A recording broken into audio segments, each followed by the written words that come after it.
Bonjour. Ça va? Hi, everyone. Just wanted to take you on a little leisurely walk with me through the streets of Paris. I just got through coming from Kingdom Hall, and we had a really good talk tonight, and it was about forgiveness. And the message that resonated with me very loud and clear is that many times we hold on to our feelings, because that's what you're really holding on to, is your feeling of how someone has transgressed against us. And the Bible is very clear about our need to be forgiving of others, just as Jesus and our Heavenly Father Jehovah is forgiving of us. Now, we know that we're not perfect, and it's in that imperfection that our lack of forgiveness lies. So think about the number of times that you have acted in a way that was not in alignment with your morals or your values or your personality, or even the type of person you aspire to be. And you may later seek forgiveness. And we are very quick to rejoice when people forgive us, because it makes us feel good for ourselves, but it also helps us to feel as though we can build a bridge with the relationship of the person that we caused damage to.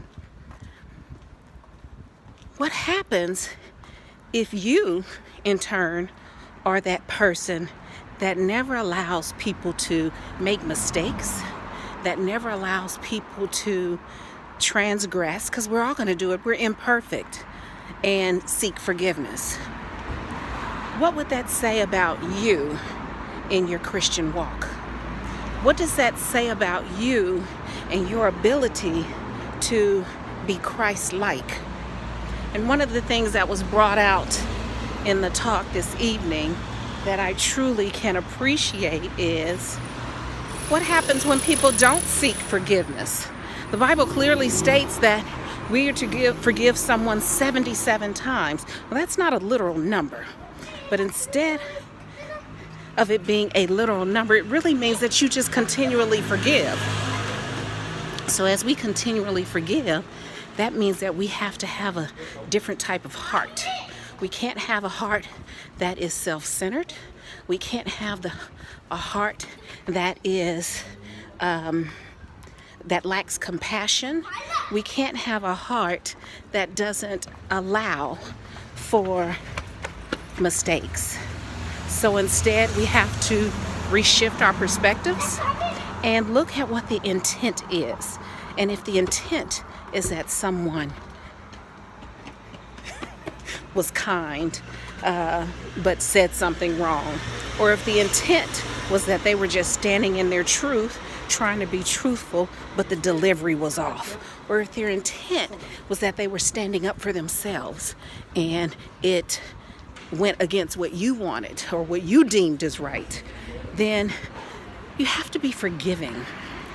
But even if their intent was to do you wrong, then you need to learn how to forgive. And that's something very difficult because we are all imperfect. So it was such a powerful lesson. It talked about children forgiving their parents, because parents, we don't know what we're doing. We make a lot of mistakes. Sometimes we wish we could do things differently. Sometimes we really believe we've done the right thing. It talked about husbands and wives forgiving each other. Again, we're not perfect. You were raised in two different households with typically two different sets of values or morals, or even just priorities. And you're not going to have the same decision-making process that you've learned in life. So that's going to cause some types of stress, right, on the relationship. So you have to learn how to forgive each other. There were many examples that was given, and I appreciated each and every one of them. But I wanted to just share that lesson with you before I forgot, because the lesson of forgiveness is so powerful. There's power in forgiveness. There's power in love. There's power in compassion. And that is what we need to strive for each and every day, and in each and every encounter that we have with people. The next encounter, do this. Here's our challenge. The next encounter that you have with someone where you're feeling that it's not in your best interest, or you feel as though someone has transgressed against you, try to think of two things. Think of a different perspective they might be looking at something as. That's number one. And see if you can see it in a different light. Or number two, just think of the power of you not holding it against them, of you forgiving them in love, of you showing them how to love you by the way that you love them. That's the challenge I have to myself, and the challenge that I'll share with others. Oops, well, no, I can't take that light. So, all right, it's 10 o'clock at night, almost 10 o'clock at night in Gay Paris.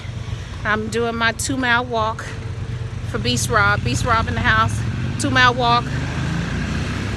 Beast Rob is a nonprofit. I know I totally changed the subject. Beast Rob is a nonprofit my son and daughter-in-law have in honor of her father. They bring a lot of awareness to colorectal cancer, but they also just bring awareness to living a healthy lifestyle. So as such, I've committed to walking the 2 miles to and 2 miles back from Kingdom Hall twice a week, and getting my 10,000 steps in every day regardless. So just another shout out. Anyway, love to all. Sharing this lesson of forgiveness and love, and just being happy I'm back in Gay Paris. Au revoir.